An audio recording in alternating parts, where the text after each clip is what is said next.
Rebonjour. L'exercice 3, qu'est-ce que c'est? On considère un repère d'origine O, un repère de l'espace, c'est trois vecteurs non coplanaires. Vecteurs I, J et K.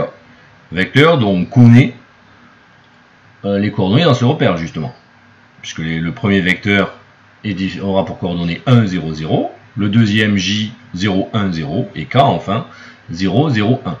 Je vous renvoie au cours précédent pour vous, si jamais vous ne vous rappelez plus comment on fait pour trouver les coordonnées d'un vecteur dans un repère.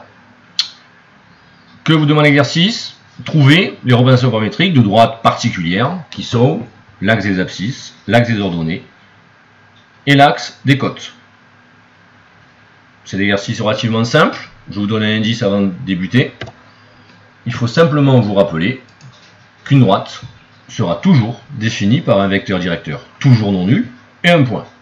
Je pense que ces trois droites, vous saurez par quel point simple elles passent. Quant au vecteur, je pense qu'il suffit de lire. On fait une pause, vous faites l'exercice. Une fois que vous avez trouvé les équations de vos trois droites, vous pouvez continuer. Allez, pause.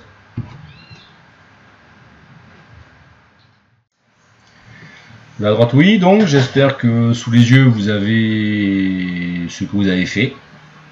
Que dire de la droite oui? Elle passe par le point O, elle est dirigée par le vecteur I. Les coordonnées du point O on les a, les coordonnées 0, 0, 0. Et le vecteur I, dans le repère d'origine O et de vecteur IJK, les coordonnées du vecteur I sont 1, 0, 0. Alors, on obtient donc les représentations paramétriques de la droite OI assez simplement, sous la forme x égale 0 l'abscisse de O, plus une fois l'abscisse du vecteur I fois t, y égale 0 plus 0 fois t, et z égale 0 plus 0 fois t, c'est-à-dire la cote de O plus la cote du vecteur I multiplié par t. En simplifiant un petit peu, on obtient une équation paramétrique simplifiée, c'est-à-dire x égale t, y égale 0, z égale 0. Représentation simple, qui est assez logique, puisque là, si on se rappelle que le repère OI forme un repère de l'axe des abscisses, il est normal que seul le paramètre des abscisses varie. Une autre manière de voir, c'est de voir que tous les points qui appartiennent à l'axe des abscisses ont forcément pour ordonnée et pour cote 0. Qu'en est-il de la droite OJ? La droite OJ, de même, elle passe par le point O et est dirigée par le vecteur J de coordonnées 0, 1, 0. Rapidement, on obtient la même chose. Hop, pardon. Coordonnées x égale 0, y égale t et z égale 0.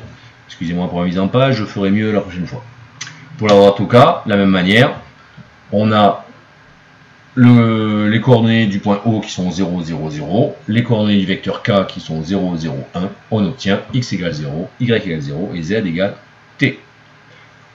Pour faire un petit bilan, avec un petit dessin, pour un repère de l'espace, OIJK, on obtient les trois droites principales qui sont l'axe des abscisses, l'axe des ordonnées et l'axe des côtes, données chacune par toutes les coordonnées nulles, sauf celle des abscisses qui est égale à t pour l'axe des abscisses, l'ordonnée qui est égale à t pour l'axe des ordonnées et la cote qui est égale à t pour la droite OK.